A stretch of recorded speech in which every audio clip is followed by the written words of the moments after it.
Past midnight, the maid heard a woman's voice hiss behind the door at the end of the hall, followed by the faint sound of a hand slapping weakly against a bed frame, the only cry for help a girl who had lost her voice could ever make. Ruth Delaney pushed the door open. The master's fiancé was leaning over his younger sister, her tone sweet as honey yet cold as ice. "Go ahead, make your little signs. You can't even make a sound, so who would ever believe you?" In her hand was Nora's medicine bottle, and she had just set it down on the table, turned the wrong way from how Ruth had arranged it earlier that evening. On the bed, Nora curled in on herself, her lips slowly turning blue, her wide eyes locked onto Ruth, screaming something her throat could never put into words. Ruth pulled out her phone. One call to the most powerful man at the harbor was about to tear apart the mask an entire family had trusted for months. But what no one saw coming was that the person who would pay the highest price tonight was not the one who had just been exposed. If this story touched your heart, leave a like and share it so it can reach even more people. And don't forget to subscribe to our channel so you never miss the next story that moves you. That afternoon, a few hours before darkness settled over the mansion by the harbor, Wesley Kane stood in the middle of warehouse number 7, with both hands tucked into the pockets of his coat, silently looking at the man kneeling before him. His name was Briggs, a middle-ranking henchman in Wesley's loading operation, a man who had just been caught red-handed extorting wages from an old dock worker who had worked at this harbor for nearly 30 years. The old man, Foster, stood pressed into a corner of the wall, his trembling hands clutching his worn cloth cap, a thin line of blood seeping from the corner of his mouth because of the slap Briggs had delivered when he dared to refuse to hand over that unreasonable cut of money. The whole warehouse had fallen deathly still. No one dared to breathe too loudly. The men who had once made the entire harbor tremble now stood in a line with their eyes lowered, because they knew that when their boss remained silent for that long, his anger had already gone beyond the reach of words. Wesley walked over to old Foster first. He bent down, pulled a thick stack of money from inside his coat, placed it into the man's calloused palm, then said in a low, slow voice that from this day forward, no one would ever dare touch a single dollar of his again. The old man looked up, his eyes, clouded with age, suddenly filling with tears, his mouth stammering words of gratitude that couldn't quite become a sentence. Wesley only gave a single nod, then turned toward Briggs. He didn't shout. He didn't raise a hand. He only looked at the man with eyes so cold that Briggs felt his spine turn to stone.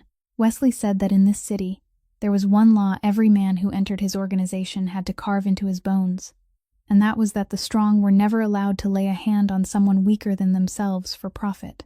He said that any man who stole money from an old man bent under the weight of earning his daily bread didn't deserve to stand under his command, and he deserved even less to call himself a man. Briggs opened his mouth to beg, but Wesley had already signaled to the 2 nearest guards. They hauled Briggs to his feet and dragged him out of the warehouse under the silent gaze of everyone left behind. Wesley didn't need to say what the punishment would be.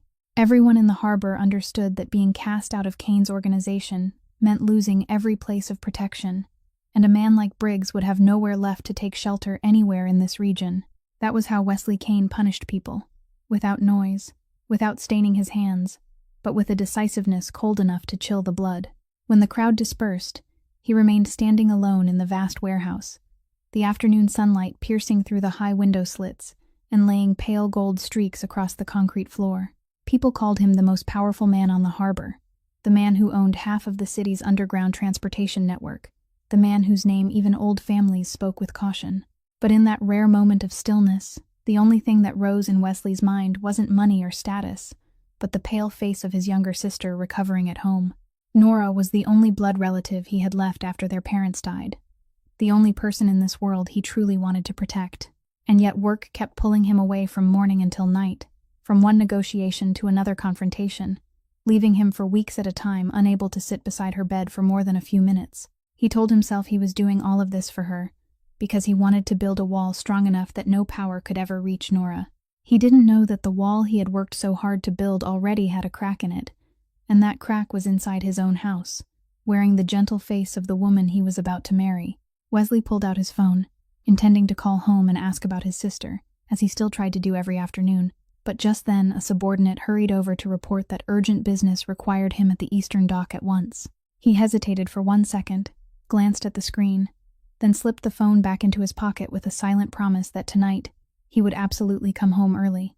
He had no idea that tonight would be the fateful night he'd never forget for the rest of his life. The Kane mansion stood on the hill overlooking the harbor, vast and silent like the man who owned it. And in the brightest room on the second floor, Nora Kane was lying propped against her pillows, her thin hands resting neatly on the light blanket. That 19-year-old girl had just endured a fever that had lasted nearly 2 weeks. A fever whose complications had made her already fragile heart even more unsteady, forcing the family's private doctor to repeat again and again that she needed to take her medicine on time and absolutely avoid any strong emotional shock. Nora couldn't speak, and she had never been able to speak since the day she was born, but her eyes knew how to tell stories in a way very few people were willing to listen to. She communicated with the world through an old phone her brother had given her, typing out each line and holding it up in front of the person facing her, or through small hand signs that only a few familiar people understood. To Nora, that phone wasn't simply an object. It was her very voice, the only door that allowed her to step out of the silence surrounding her, and she always kept it beside her the way people cling to breath itself. The only person in the house who truly had the patience to read every one of those lines, who truly stopped long enough to understand what Nora wanted, was Ruth Delaney, the new maid who had been working there for less than half a year. Ruth was 27 years old, orphaned of both father and mother early in life, raised among cramped rented rooms, and one hard labor job after another. She had once studied nursing with the dream of wearing a white nurse's coat, but that dream was cut short halfway when her mother became gravely ill, forcing her to leave school so she could care for her mother while working for hire to pay the hospital bills. And in the end, her mother still passed away, leaving Ruth with a debt and a heart that had grown far too familiar with loss. It was those years of lowering her head in service and witnessing the powerless being trampled that taught Ruth a particular instinct, the ability to see the pain hidden behind another person's silence. When she was hired into the Kane household and stepped into Nora's room for the first time, she didn't look at that girl as a sick young lady who needed to be served, but as a human being longing for someone to listen. Ruth learned to read Nora's signs, patiently waited for her to finish typing a line no matter how long it took, and sometimes simply sat quietly beside the bed so Nora would know she wasn't alone. Between those two young women, both carrying uncertain and fragile fates, a quiet yet steadfast affection began to bloom, the kind of bond that didn't need words to be warm. But inside that vast house, there was another woman, and her presence was like a cold wind slipping through a crack in the door. Celeste Vance, Wesley's fiancée, was a beautiful woman with a smile that always appeared at exactly the right moment, and a voice that turned sweet in exactly the right places. Whenever Wesley was home, Celeste transformed into the perfect image of a future wife, thoughtfully asking after Nora, gently stroking the girl's hair, tenderly reminding the staff to bring hot porridge up to the room. Wesley watched those scenes with relief in his heart, believing he had chosen a woman who knew how to love his family, a woman who would care for his sister in his place whenever he was busy. But Ruth, with eyes that had grown used to seeing through layers of disguise, recognized that there was something unreal inside that tenderness. She noticed that Celeste's smile vanished the instant Wesley turned his back. She noticed the way Celeste's gaze slid over Nora with a coldness that was hard to name. She noticed that every time Nora tried to type something on her phone in front of Celeste, the woman would find a way to brush it aside or seize the attention back toward herself. Ruth didn't yet know exactly what was hidden behind it all, but the instinct of someone who had tasted enough bitterness told her that beneath this splendid roof, some seed of danger was quietly growing, waiting for the day it would burst open into disaster. During the weeks Nora lay recovering, more than once she tried to tell her brother the truth of what was happening behind his back. But every time, she collided with the invisible wall of her own silence. One rare evening, Wesley came home early. He sat down on the edge of his sister's bed, and Nora immediately clutched at his sleeve, her eyes wide with urgency, her trembling hand pointing toward the door where Celeste had just disappeared. She tried to type as quickly as she could on the phone screen, but her frail fingers, still weakened after the illness, kept slipping, and before she could finish typing one complete sentence, Celeste had already returned to the room with a tray of fruit in her hands, a gentle smile already resting on her lips. She softly set the tray down, sat on the other side of the bed, then told Wesley in a voice filled with sympathy that Nora had been feeling unwell lately, that every afternoon she became restless and irritable, perhaps because she had been lying in one place for too long and her mood had become unstable, so he shouldn't take the girl's erratic gestures to heart. Hearing that, Wesley nodded. He took his sister's hand and comforted her, telling her not to push herself too hard, to rest until she was stronger, and then she could tell him anything she wanted. Nora looked at him, her throat choking around a cry that would never be able to escape, and all she could do was helplessly let go of his sleeve, her eyes brimming with tears from the feeling of standing right in front of the person she loved most in the world and still being unable to reach him. The times that followed all ended the same way. When Nora tried to signal with her hands, Celeste would say the girl was tired and waving them around meaninglessly. When Nora struggled to write something out, Celeste would find a way to interrupt at exactly the right moment, sometimes pretending to worry and taking the phone away because she feared Nora would hurt her eyes by using the screen, sometimes skillfully steering the conversation in another direction before Wesley could finish reading the unfinished line. Wesley, already so used to the slow and difficult way his sister communicated, and at the same time being pulled into 100 duties at the harbor, never once imagined that behind Nora's erratic gestures was a desperate cry for help. He only saw that his sister was often agitated, often on the verge of tears, and he blamed it all on the lingering illness, on the long days of confinement in a sickbed. He didn't know that every time he gently told her to rest and then left the room, Nora's small heart broke a little more. The only person who began to sense that something was wrong in that room was Ruth. She noticed that every time Celeste appeared at the exact moment Nora was about to tell her brother something important, the coincidence repeated itself so often that it no longer felt like a coincidence.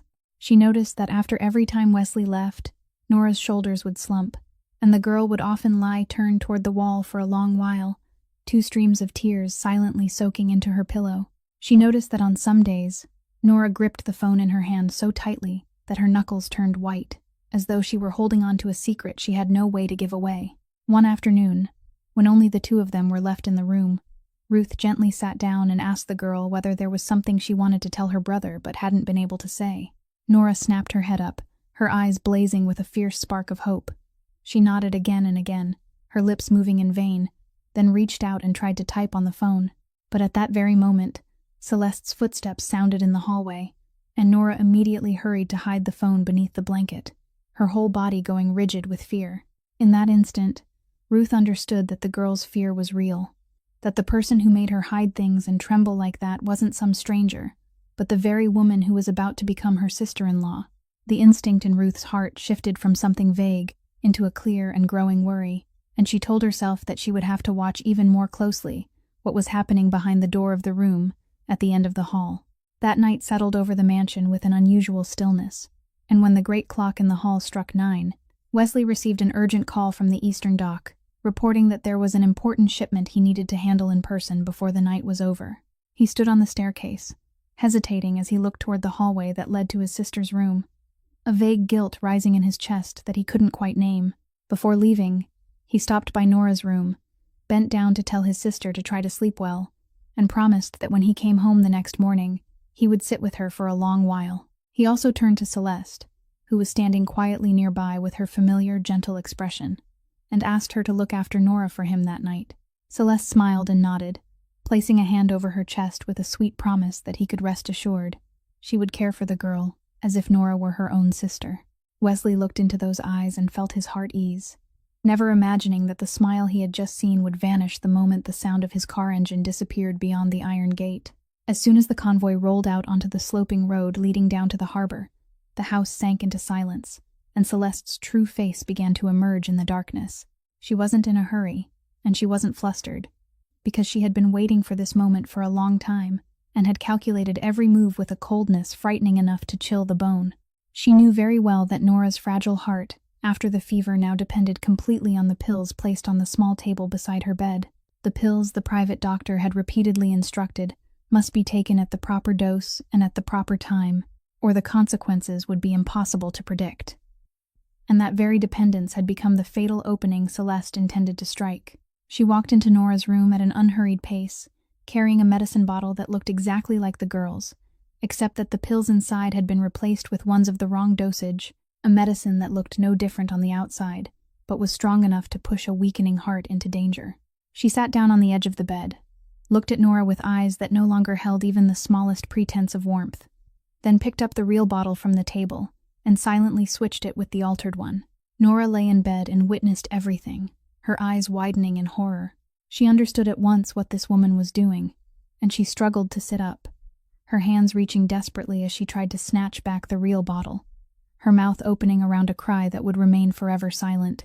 But her body, barely past the illness, was far too weak, and Celeste only had to lightly hold her wrist to make every effort at resistance hopeless. She leaned close and whispered into the girl's ear, in a voice that was at once the sweetest and the cruelest, telling her not to waste her strength, that no matter how she thrashed, by morning everyone would only see a sick girl whose condition had worsened and who had passed away because of her own weak heart.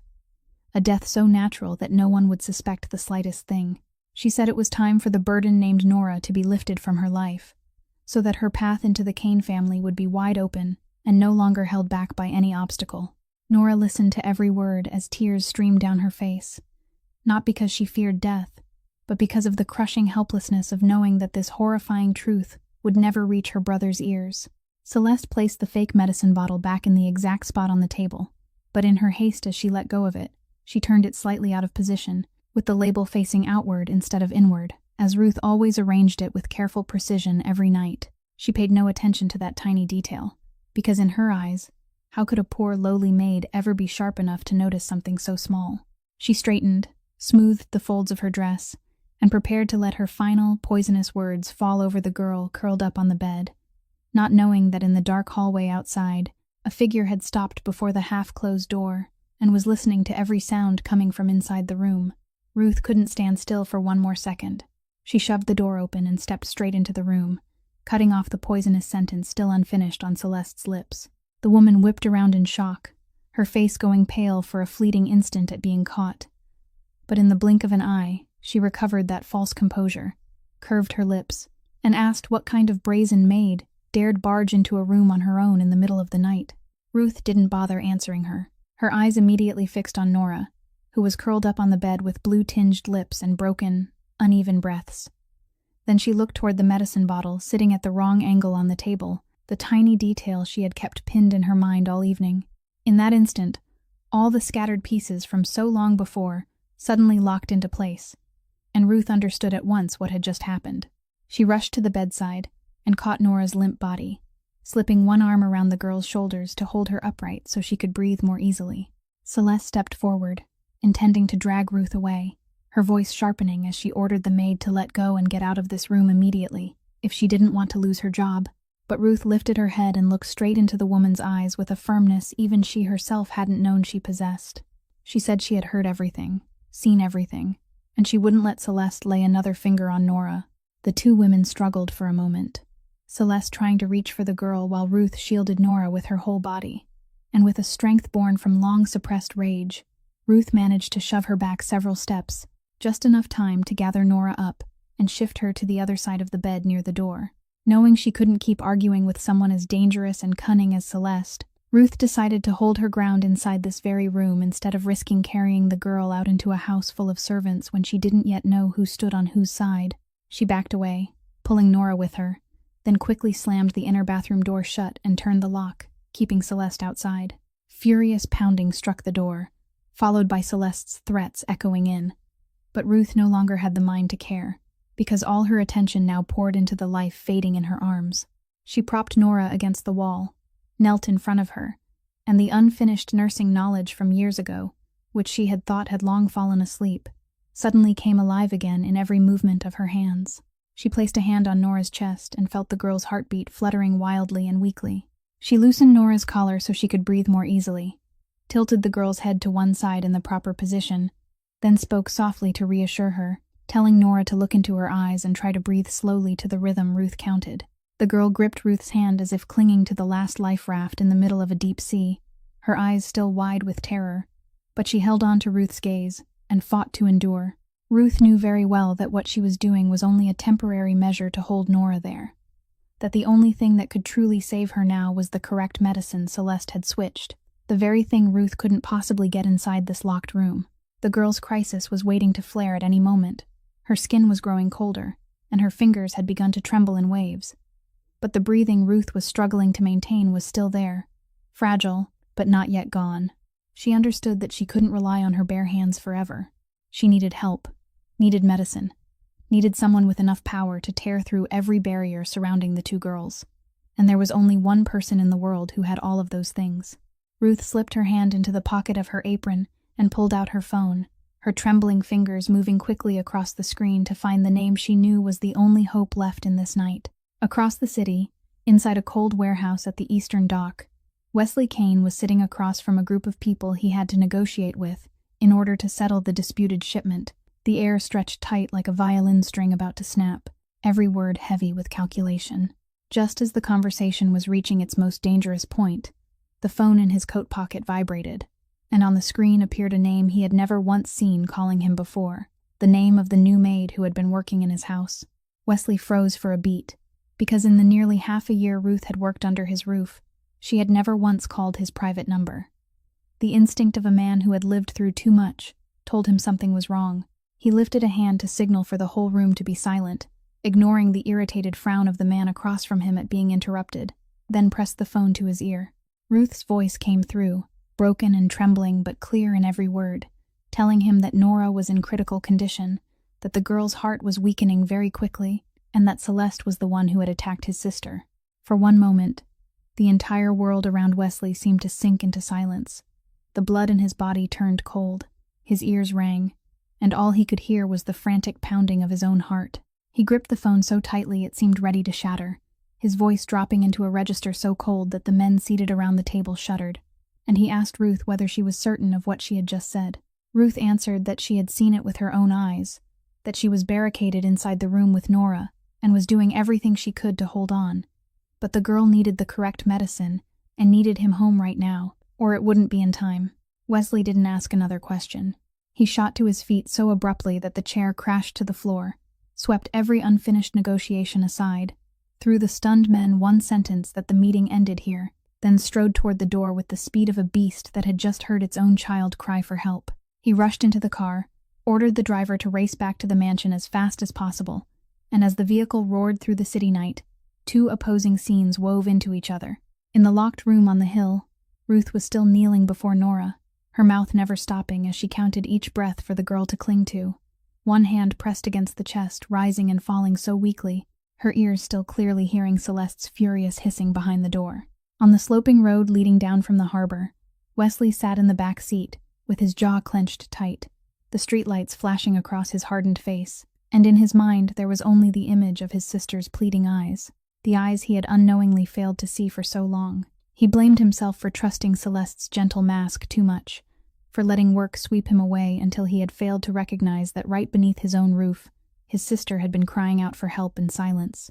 Every second that passed on the road stretched as long as a century. Every turn made his heart tighten with the fear that he wouldn't make it home in time.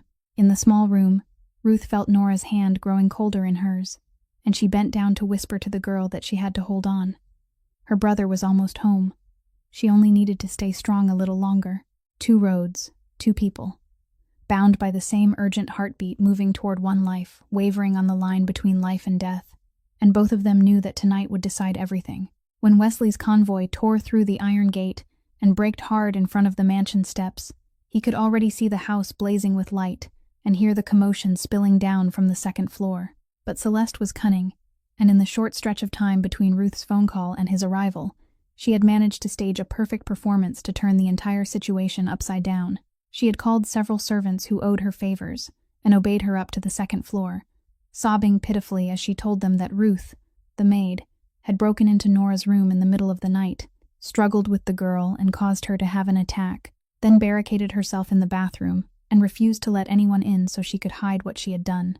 The moment Wesley stepped into the hallway, Celeste rushed over and clung to his arm, tears streaming down her face, trembling as she told him that she had caught Ruth rummaging through Nora's belongings and stealing several precious pieces of jewelry, and that when she discovered it and tried to stop her, the maid panicked, shoved Nora, and caused the girl to fall and suffer a heart attack. The servants behind her all nodded in agreement. One claimed they had seen Ruth run into the room with a sneaky look. Another said they had heard the sounds of struggling and objects crashing to the floor. One even held out a bracelet they claimed had fallen from Ruth's apron pocket while she was fighting, a piece of evidence Celeste had planted in advance to drive the maid into a corner with no way out. What lay before Wesley now was a chaotic scene, his fiancée sobbing in his arms as she accused the maid, a group of servants noisily giving testimony, and behind the locked bathroom door stood the accused girl, holding his sister in her arms. The rage and terror that had been building inside him all the way home made his mind spin. And in that moment, even a man as sharp as Wesley had his vision covered by the net of lies thrown over him. He slammed his hand against the door and ordered the person inside to unlock it immediately. Inside, Ruth heard his voice and the accusations echoing in, and her heart tightened because she understood that Celeste had moved one step ahead of her. Trembling, she opened the lock and carried Nora out in her arms. The instant Wesley saw his sister lying limp in the maid's hold, her face white as paper and her lips turning blue, he felt as if an invisible hand had closed around his chest and squeezed the breath from him. In that panic tangled with fury, the look he gave Ruth was full of suspicion and coldness. Through clenched teeth, he asked what she had done to his sister, why she had locked herself in the room, and whether what Celeste had said was true. Ruth shook her head desperately. She tried to explain that Celeste was the one who had switched Nora's medicine, that she had locked the door to protect the girl from her, but her voice broke apart beneath Celeste's crying and the accusations from the servants. Celeste immediately cut in, wiping her tears as she asked in a voice thick with wounded outrage, where a poor, lowly maid, who had only recently started working here, could possibly find a reason to slander the woman who was about to become the mistress of this house, unless she was making up stories to deny her own theft and assault. Ruth looked around and saw every pair of eyes fixed on her with doubt. She saw the man she had just placed her final hope in, now looking at her as though she were a traitor, and she felt the ground beneath her feet collapse. She turned to Nora for help, but the girl was now so exhausted that she couldn't even lift her hand, her eyes half closed and her breathing as thin as a thread, completely without enough strength left to make even one sign to clear the name of the person who had risked herself to protect her. In that suffocating room, Ruth stood alone in a ring of lies, clutching the mute girl who was barely clinging to life, and for the first time since the night began, she felt despair rise all the way to her throat because the truth was right there in her hands. Yet no one was willing to believe it. Just when every word had become meaningless and the truth seemed about to be buried beneath Celeste's layers of lies, a faint movement from Nora made everyone freeze. The girl, barely breathing in Ruth's arms, suddenly gathered every last bit of strength left in her ruined body, her trembling hands fumbling toward the bed, where the old stuffed animal she hugged every night lay quietly on the pillow. Everyone in the room stared in confusion, not understanding what she was trying to do, while Celeste's face briefly went pale as she sensed that something had slipped beyond her control. Nora slid her hand into a worn seam along the stuffed animal's back and pulled out from inside the padding a small phone, not the familiar phone she always used to type in front of everyone, but another device she had secretly hidden for a long time. With fingers so weak they seemed almost numb, she touched the screen, opened an audio recording that had already been recorded, then used her final fading breath to hold it out toward her brother, her tear-filled eyes fixed on Wesley as if she wanted to tell him that this was what she had been trying to say to him all this time. Wesley took the phone from his sister's weakening hand, and when the video began to play, the entire room sank into a silence so heavy it felt hard to breathe. Through the speaker, Celeste's real voice echoed clearly in the room, her tone twisted without even a trace of false gentleness left, bending over his mute sister and spilling out the cruel words she had thought no one would ever know. The voice in the recording coldly insulted Nora, calling her a burden, an obstacle on Celeste's path into the Kane family, threatening that one day the girl would disappear from this house and no one would feel the slightest grief.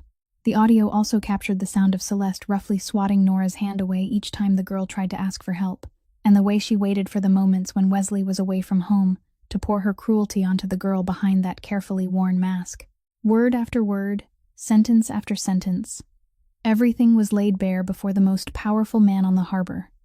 And with every second that passed, Wesley's face changed, from doubt to shock, from shock to pain, and then from pain into a cold, bone-deep fury. He realized that through all these months, every time his sister had clutched his sleeve with desperate eyes, every time she had trembled while trying to type a line only to be interrupted by Celeste, those were the moments she had been screaming for help in silence, and he had unknowingly turned away from them. He realized that his fragile little sister had been forced to live in fear right under the roof that should have been the safest place in the world, had been forced to quietly gather evidence by hiding a phone inside a stuffed animal, because that was the only way a girl who couldn't raise her voice could protect herself. Wesley dropped to his knees beside the bed, pulled his sister into his arms, And for the first time in his life, that iron-hearted man let tears run freely down his face. He whispered a choked apology into her ear, apologizing for not listening, apologizing for leaving her to fight alone for so long, apologizing because he had nearly believed the very person who had deliberately tried to harm her. Then he lifted his head and looked at Ruth, the woman he had been staring at with suspicion only minutes earlier, and in that instant he understood that this poor maid was the only person who had truly seen his sister as a human being, the only one who hadn't turned away when everyone else had been deceived. His eyes held both gratitude and deep remorse, an apology left unspoken, but one Ruth understood completely.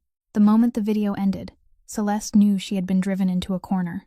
She hurriedly backed toward the door, her face white as ash, her mouth stammering denials as she claimed the footage had been edited, that the maid and the mute girl had conspired to stage it all in order to destroy her.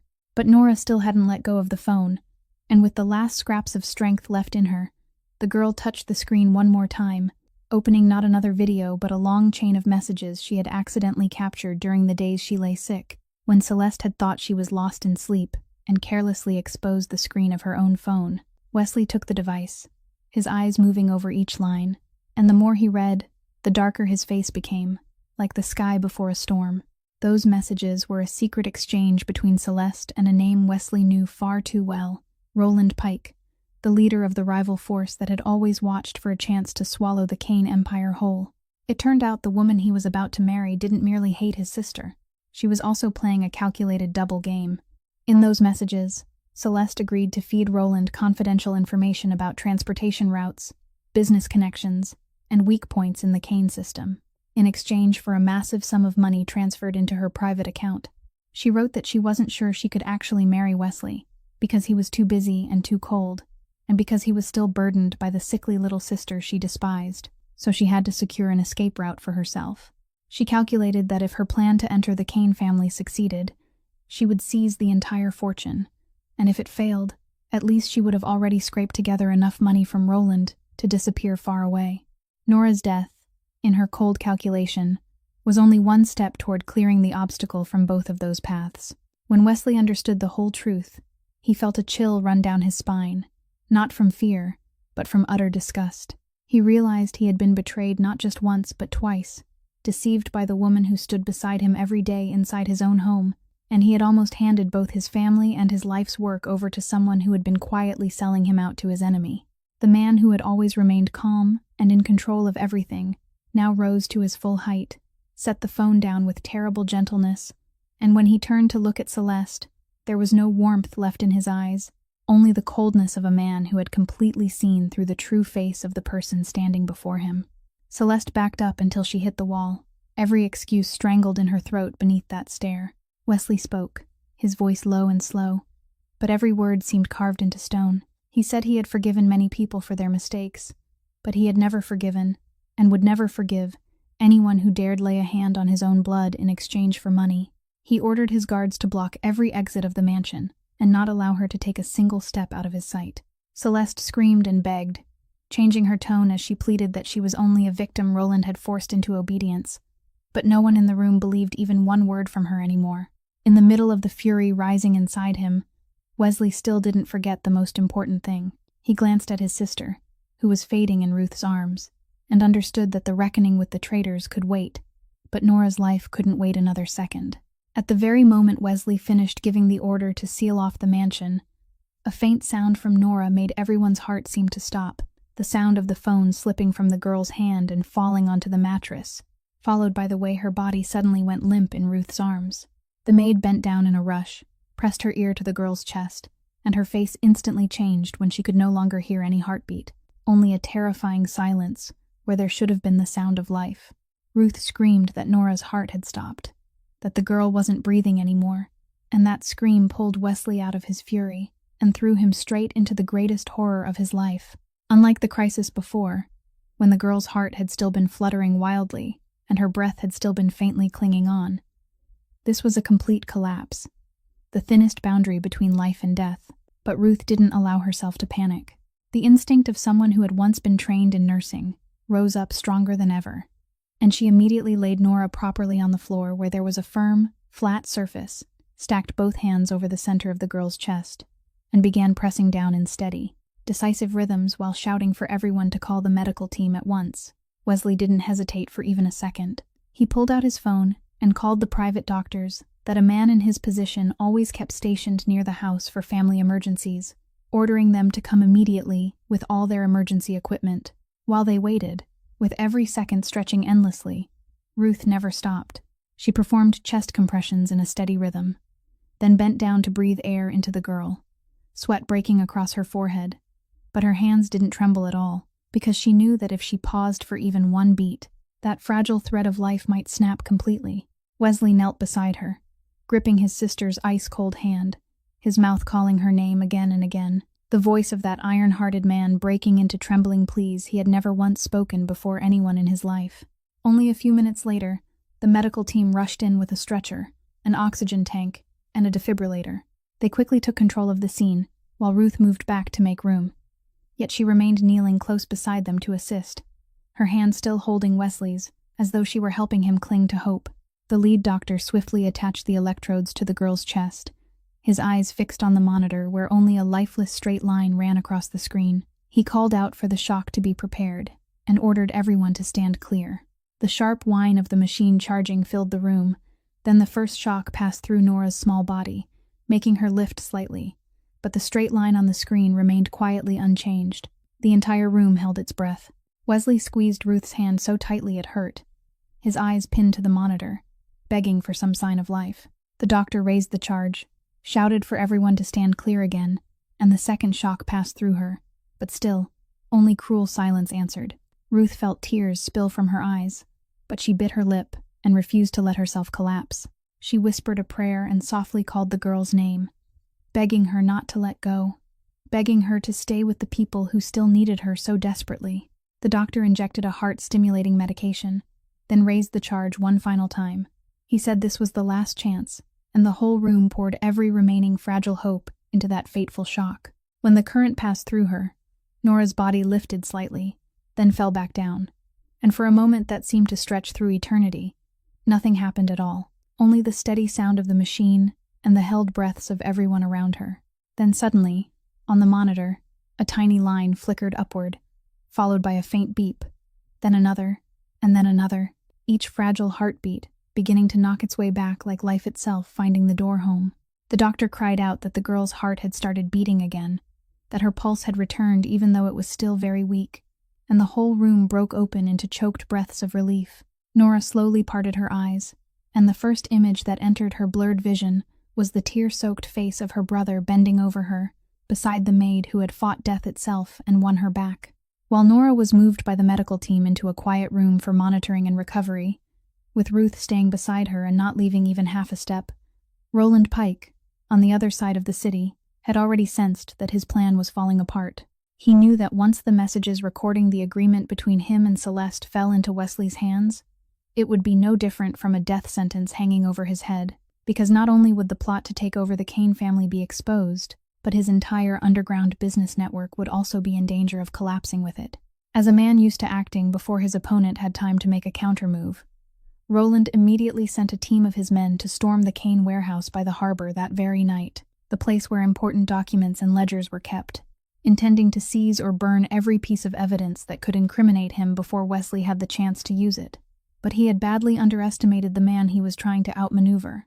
The moment Wesley grasped the full truth from Nora's phone, he had already anticipated that Roland would act recklessly to cut off the trail, and he had quietly stationed men to guard the key locations, while ordering a group of his most trusted guards to the warehouse to set a trap in advance, refusing to leave his sister's bedside.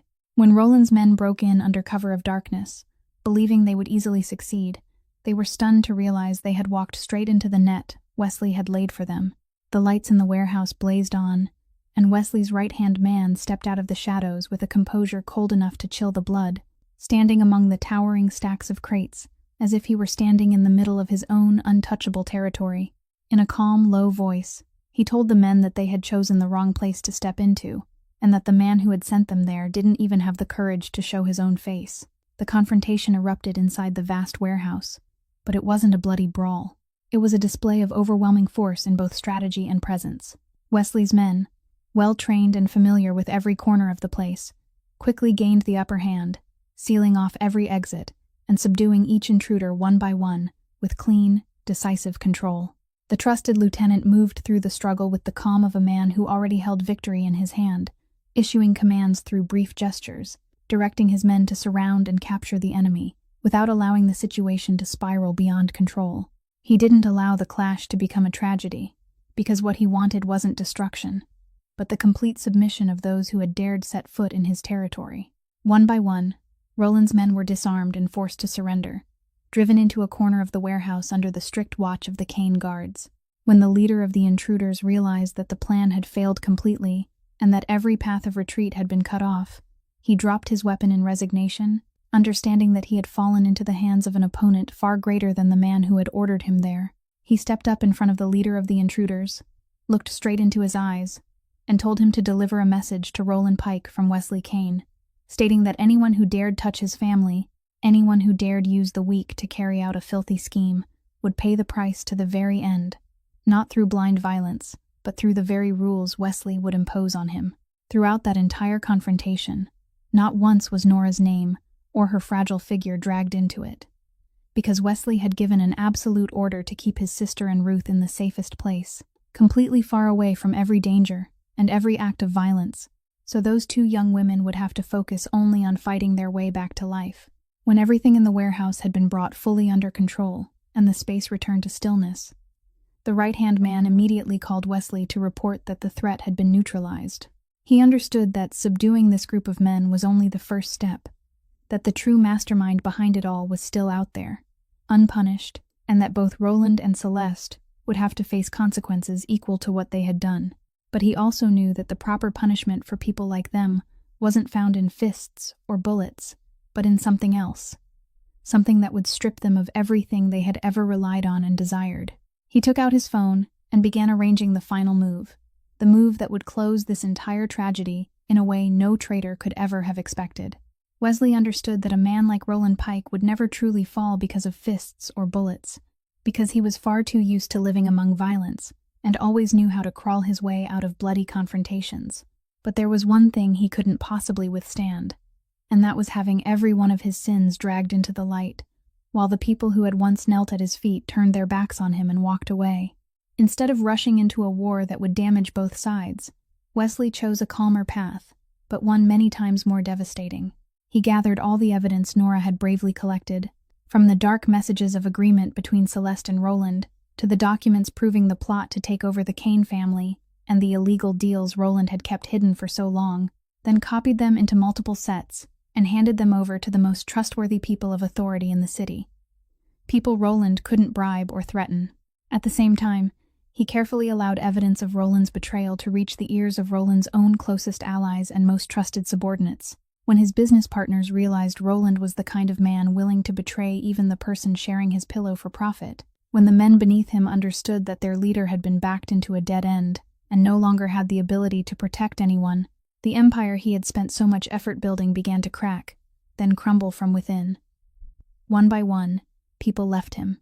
One by one, the doors that had once opened for him slammed shut, and in only a short time, the man who had once watched for a chance to swallow the Kane family whole suddenly became a lonely outcast, rejected by his own side. When the authorities followed that undeniable trail of evidence and tightened the net around him, Roland realized he had lost in a way more blatant and humiliating than any failure of his life. He hadn't fallen beneath the gun barrel of an enemy, but had been dragged into the abyss by his own greed and betrayal, forced to face the law and pay for every crime he had committed behind bars. As for Celeste, her collapse was no less bitter. The woman who had once dreamed of stepping into the Kane family to seize the entire fortune now had her true face stripped bare before everyone she had deceived. Wesley announced the end of the engagement immediately, and he did it not in a noisy burst of anger, but with a cold finality far more frightening than any shout. He looked straight into her eyes and said she had lost everything with her own hands, not because she lacked beauty or cunning, but because she had chosen to target the weakest and most innocent person in this house to satisfy her own greed, and that was a sin he would never let pass. All the evidence of Celeste's actions, from switching Nora's medicine in an attempt to harm her to conspiring to sell out the Kane family, was handed over to law enforcement. She was stripped of everything she had ever desired, lost the ticket into high society that she had traded her conscience to pursue, and had to face serious charges in court. The servants who had gone along with her and helped accuse Ruth falsely also bowed their heads and admitted their wrongs. Some were dismissed, while others trembled as they begged for forgiveness after realizing they had nearly driven an innocent person to her death. Wesley didn't need to fire a single shot, didn't need to stain his hands with blood, and still he made both people who had dared touch his family pay the highest price, losing everything they had ever possessed and ever dreamed of, while also bearing the just punishment of the law. When everything came to an end, people feared the Cain name even more, not because of brutality, but because of the wisdom and absolute authority of the man at its head, a man who could crush his enemies without resorting to blind violence. But amid all those calculations and all that power, the thing that lightened Wesley's heart most wasn't his victory over Roland or Celeste's downfall, but the fact that his sister was finally safe and that the people who had made her live in fear would never be able to touch her again. The days after that fateful night passed in an entirely different atmosphere, and the mansion on the hill, once cold and filled with calculation, slowly grew warm again with each beat of Nora's recovery. Her fragile heart, after being won back from the hands of death, gradually found its steady rhythm again, thanks to the devoted care of the medical team and Ruth's hand that never once left her side. Each day, Nora grew a little stronger. A faint blush began to return to her pale cheeks, and the smile she had hidden for so long behind fear could finally bloom fully. Wesley set aside almost all his work to stay with his sister, sitting for hours beside her bed, something he had never allowed himself to do before, because he had always used busyness as an excuse. One afternoon, while Nora was drifting off to sleep, Wesley accidentally found a thick stack of papers in the drawer of his sister's desk. They were the pages Nora had written throughout all that time, but had never had the chance to place in his hands. He sat down in silence and read them line by line, and every sentence felt like a knife twisting into his heart. In them, she wrote about the loneliness of watching him hurry away day after day without even having time to look back. Wrote about the fear she felt whenever Celeste entered the room while he was away. Wrote about the simple longing for him to sit beside her just a little longer and listen to the things she couldn't speak aloud. There were lines where she wrote that she didn't blame him, that she understood he carried a tremendous burden on his shoulders. But sometimes she only wished she could make a sound just once, if only to call his name. Reading that, the most powerful man on the harbor, the man who had just brought an entire rival force to its knees without firing a single shot, lowered his head onto the pages and wept like a child. He realized that for all these years, he had thought he was protecting his sister by building walls of power and wealth around her. But what Nora had needed most had never been any of those things. It had simply been the presence and listening heart of the only brother she had in this world. Then his eyes turned toward Ruth, who was quietly changing the warm towel for Nora in the corner of the room. He remembered everything. He remembered that in an entire house full of people, only this poor maid had been willing to stop long enough to read his sister's words. Only she had not looked at Nora as a sick young lady who needed to be served, but as a human being with feelings, with pain, and with a voice of her own, even if that voice couldn't rise into sound. In one conversation, Ruth softly told him why she could understand Nora so deeply. She told him that years ago, when her mother became gravely ill and lay bedridden, there were periods when the woman was so weak she couldn't speak at all and could only look at Ruth with weary eyes. And it was during those months that Ruth learned that a single gaze could hold 1,000 unspoken words. That people who couldn't raise their voices didn't have nothing to say. They were only waiting for someone patient enough to listen. She said that when she looked into Nora's eyes, she felt as though she were seeing her own mother again, and she couldn't turn away from a soul so desperate to be understood. Wesley listened to that story as deep admiration and gratitude surged through his heart. He understood that the young woman standing before him, though seen by the world as lowly, possessed a heart more noble than anyone he had ever met in his world full of schemes and calculation. He realized that it was Ruth's quiet kindness, not his power or his money, that had saved his sister and redeemed this entire family. And in that moment, a new and lasting bond began to form among three people who had once stood so far apart in life. As time slowly passed, the Cain mansion was no longer a place that imprisoned silent fears, but had become a true home. Wesley decided to keep Ruth there, not as a maid anymore, but in a position far more dignified. He invited her to become Nora's official companion and caregiver, someone both he and his sister trusted and cherished, like a blood member of the family. Ruth, the young woman who had grown up among loss and loneliness, who had once believed she would spend her whole life standing at the edge of other people's lives, now felt for the first time what it meant to truly belong somewhere. She and Nora grew closer with each passing day, two souls who had once carried fragile and uncertain fates, now leaning on each other to find joy and peace.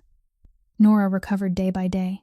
She began to smile more often, began going with Ruth into the sun-filled garden behind the house to breathe the clean air, and whenever she typed a cheerful line on her phone screen, both Wesley and Ruth would stop and listen completely, never again allowing her to feel that her voice had been missed.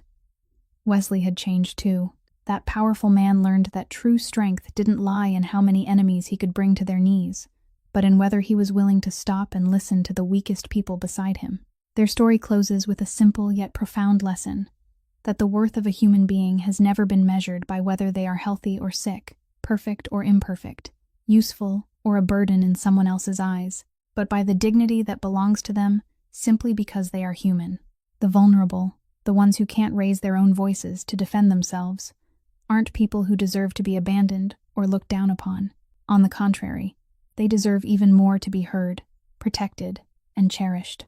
And sometimes, the strongest person isn't the one with the most power or wealth, but the one with enough patience and love to bend down and listen to a silent voice the whole world has carelessly forgotten. The kindness of a poor maid proved that goodness doesn't distinguish between rich and poor, noble and lowly, and that as long as one person is willing to open their heart and see another person's pain, it is enough to light a flame in the darkest corners of life. If this story has touched your heart, please leave a like and share it with more people so kindness can spread far and wide. Don't forget to subscribe to our channel so we can keep listening together to many more moving and meaningful stories every day. How do you feel about the story of Ruth, Nora, and Wesley? Have you ever met someone in your life who was willing to listen to you even when you couldn't put your feelings into words? Please leave a comment and share the feelings from deep within your heart so we and everyone else can listen together. Thank you for taking the time to follow this story until the very last moment. May you and your loved ones always have abundant health, overflowing joy, and a truly peaceful life every day. Goodbye, and see you again in the next stories.